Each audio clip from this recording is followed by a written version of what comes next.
Hi friends, welcome to Enjoy the Journey with RK.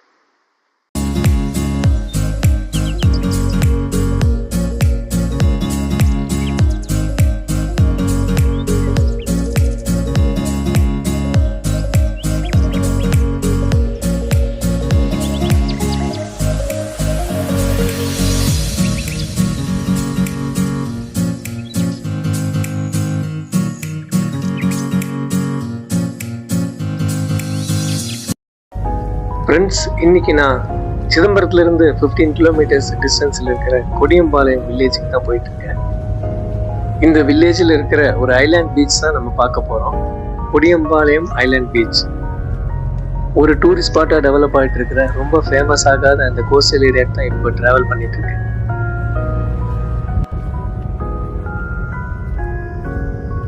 இந்த Kodiyampalayam village Mayiladuthurai டிஸ்ட்ரிக்ட்ல இருக்கு. நான் இந்த பீச்சில் சன்ரைஸ் பார்க்கணுங்கிறதுக்காக சிதம்பரத்துலேருந்து 5:30 கிளம்பிட்டேன். சிதம்பரத்துலேருந்து ஒரு 30 மினிட்ஸ் டிரைவில் இந்த பீச்சை நம்ம ரீச் பண்ணிடலாம். நான் கேப் புக் பண்ணி தான் இங்கே போயிட்டு இருக்கேன். நான் கேட்ட டைமுக்கு என்னை கரெக்டாக பிக் பண்ணிட்டாங்க. Thanks to fast track Chidambaram. Kodiyampalayam village ரொம்ப ஃபேமஸான பிச்சாவரம்க்கு சவுத் சைடில் தான் இருக்கு. இங்கேயும் சதுப்பு நில காடுகள்னு சொல்லக்கூடிய மேங்க்ரோவ் ஃபாரஸ்ட் இருக்கு.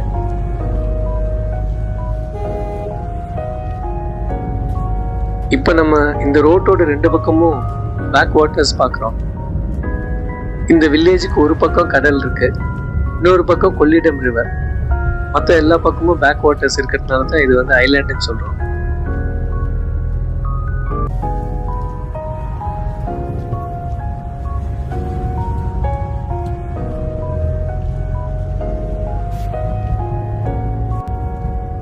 ரொம்ப இன்டீரியர் பிளேஸா இருந்தாலும் ரோட்ஸ் எல்லாம் ரொம்ப நல்லா இருக்கு. டிராவல் பண்ற ஸ்ட்ரெயினே தெரியல. நம்ம ஆல்மோஸ்ட் பீச் நெருங்கிட்டோம். இந்த ரோடோட எண்ட்ல தான் பீச் இருக்கு. சன்ரைஸ்க்கு முன்னாடி அந்த மேகங்கள் எப்படி இருக்கு பாருங்க.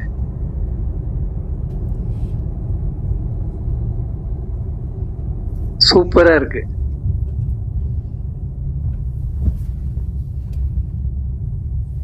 நம்ம 20 மினிட்ஸ்லயே இங்கே ரீச் பண்ணிட்டோம்.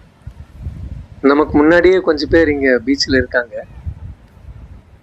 இன்னைக்கு இங்கே சன்ரைஸ் 5:50க்கு மேலே தான். பட் மேகமூட்டமாக இருக்கிறதுனால கொஞ்சம் டிஸப்பாயின்மெண்ட்டாக இருக்குமான்னு தெரியல, பார்ப்போம். இங்கே மக்கள் குறைவாக தான் வராங்க. ஆனாலும் பிளாஸ்டிக் பாட்டில், பிஸ்கட் கவர் எல்லாம் போட்டு வச்சுருக்காங்க. கடல் ரொம்ப அமைதியாக சூப்பராக இருக்கு.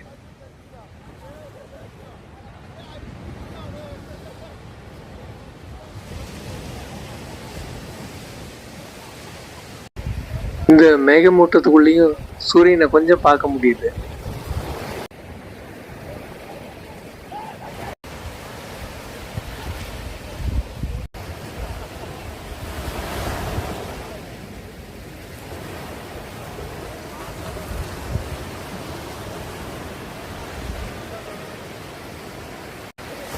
இந்த பீச்சை பொறுத்த வரைக்கும் எந்த ஃபெசிலிட்டிஸுமே இல்லை. இங்கே ஆக்டிவிட்டீஸ்னால் கடலில் ஸ்விம் பண்ணுறாங்க, பீச் ஒர்க்கில் நடக்கிறாங்க. அது தவிர ஃபோட்டோகிராஃபி மட்டும்தான். இந்த பீச்சோட இன்ஃப்ராஸ்ட்ரக்சர் டெவலப்மெண்ட்டுக்காக தமிழ்நாடு டூரிசம் டெவலப்மெண்ட் கார்பரேஷன் 2025 ஒரு ப்ரொபோசல் சப்மிட் பண்ணியிருக்காங்க. அது ஃபண்டிங் அப்ரூவலுக்காக பெண்டிங்கில் இருக்கு. கொள்ளிடம் ரிவர் கடலில் கலக்கிற இடம் இங்கேருந்து ஒரு 2 கிலோமீட்டர் தூரத்தில் தான் இருக்கு. அதை முகத்துவாரம்னு சொல்றாங்க. அந்த மேகத்துக்கு பின்னாடி சூரியன் எவ்வளோ அழகா இருக்கு. நம்ம புதுசா குழந்தைங்க இருக்கிற வீட்டுக்கு போனா அந்த குழந்தை அவங்க அம்மா பின்னாடி போய் மறைஞ்சுக்கும். ஒருவேளை நான் இந்த பீச்சுக்கு புதுசா வர்றதுனாலே ஒன்றும் மேகத்துக்கு பின்னாடி சூரியன் மறைஞ்சிக்குது.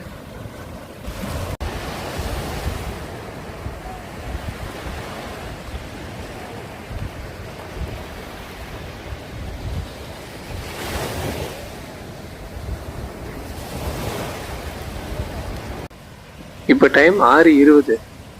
நிமிஷத்துக்கு நிமிஷம் இந்த மேகங்களோட அமைப்பு மாறிட்டே இருக்கு. ரொம்ப வித்தியாசமாகவே இருக்குல்ல.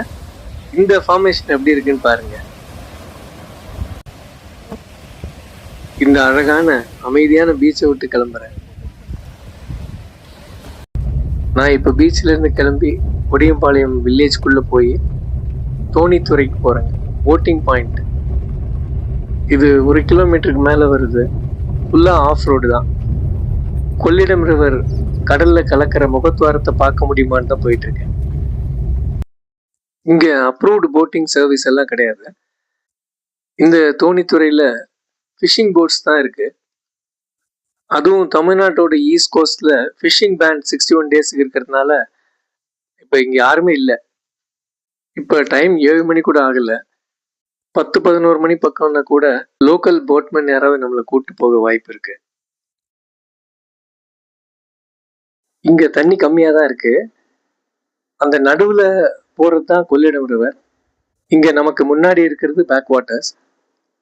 இந்த கொள்ளிடம் ரிவர் இங்கிருந்து ஒரு 500 மீட்டர்ஸ்ல கடல்ல போய் கலக்கும். இப்போ நம்ம அதர் சைடு பார்க்கறது ரொம்ப ஃபேமஸான பழையார் ஃபிஷிங் ஹார்பர். அங்கேயும் போட்ஸ் எல்லாம் நிறுத்தி வச்சிருக்காங்க. இங்கிருந்து போட்டில் போனால் ஒரு 2-3 கிலோமீட்டர் தான் இருக்கும். பட் ரோடில் போகணுன்னா 40-50 கிலோமீட்டர் வரும். அந்த பக்கம் தெரிகிற பழையாறுல இருந்தும் நம்ம முகத்துவாரத்துக்கு வரலாம். இந்த வீடியோ நீங்கள் என்ஜாய் பண்ணியிருப்பீங்கன்னு நினைக்கிறேன். உங்களுக்கு இந்த வீடியோ பிடிச்சிருந்துச்சுன்னா லைக் பண்ணுங்கள், ஃப்ரெண்ட்ஸ்க்கெல்லாம் ஷேர் பண்ணுங்கள், கமெண்ட் பண்ணுங்கள். தேங்க்யூ.